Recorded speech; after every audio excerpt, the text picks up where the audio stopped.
Okay, here we have another video, Red Pen Logic with Mr. B, December 18th at 12:31 p.m.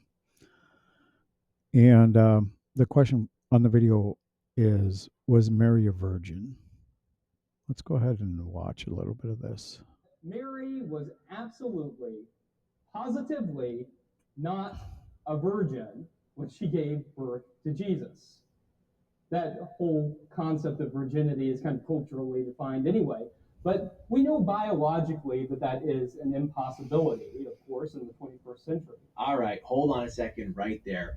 There may be a little chronological snobbery creeping in here. Don't know if you noticed that. It's as if 21st century people are the only ones who know how babies get made. Spoiler alert, ancient people knew where babies come from. That's why the birth narrative in Matthew says Joseph was going to divorce Mary quietly when he initially found out. In fact, he needed supernatural confirmation before he would even believe Mary. Further.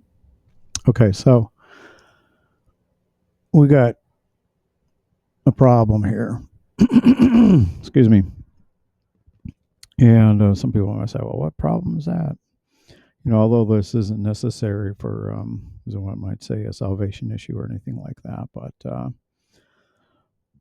if you do read, if you do watch this one with Mr. B, you'll notice that he thinks that Matthew wrote the Greek version of Matthew that we have today.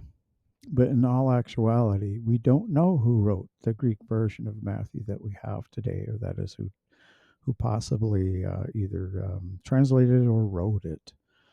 But, and I won't make this very long, but if you go to the trueway.xyz website, okay, and now this, let me see here, the page that I'm going to show you um, is not in the book. Okay, there is a book that you can download for free or get on Amazon. But I'll go to the table of contents. The first one is free downloads or the book, which is dated October 3rd of this year. But what we want is we want to go down to Isaiah. And there's a couple here, but you just want to just go down a little bit farther, go through some of the books of the Bible. And we have a couple of them, Isaiah 7:14, virgin or young maiden. And there's also one in Matthew, the original Gospel of Matthew. It's under there too. But the one that we really want, it's called An Exhaustive Investigation on Isaiah 7:14. Is it virgin or maiden? With comments from what some people consider church fathers and early commentators concerning the early development of the church. Okay. So click on that.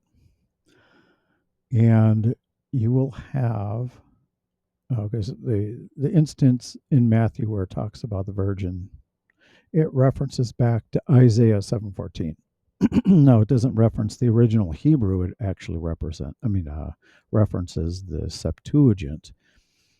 But I'm just showing you this so you can look this stuff up. And I actually made a timeline. So if you go up here and you just click on this, it'll take you to another page.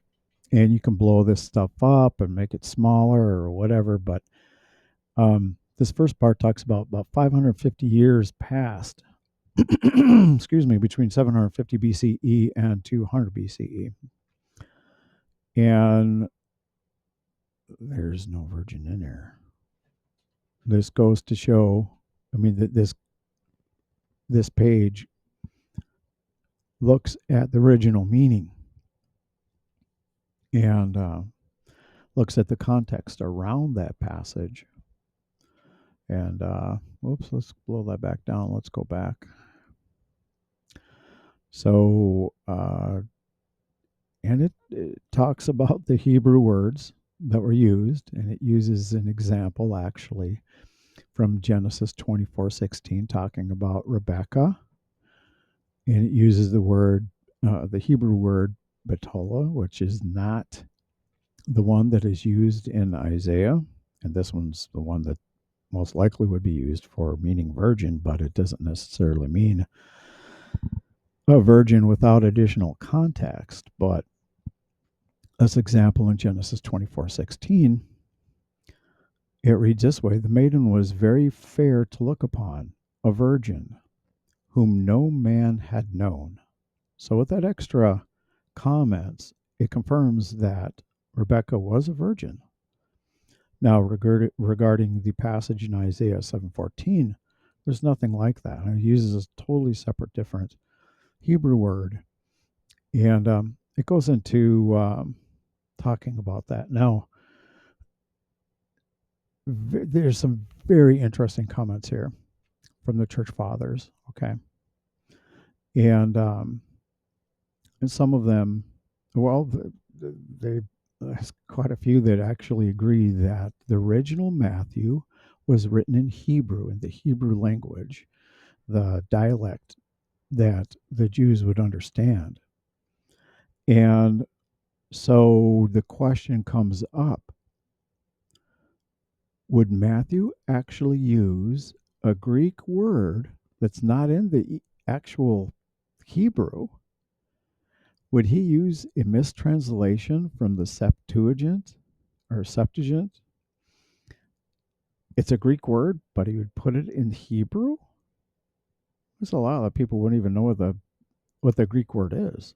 Well, most likely he used a Hebrew word meaning maiden. And it also talks about the early church commentators or church fathers commenting on how some of the early groups, especially the Jewish Christians, didn't believe in the virgin birth. Well, why was that? Why wouldn't they believe in a virgin birth? Now, I would actually, now this could be like 18 pages long of information. There's a lot of information in here, and it's exhaustive. Okay, well, this one is an example of Isaiah prophesying to King Ahaz in Isaiah 7. And the king here, he was scared.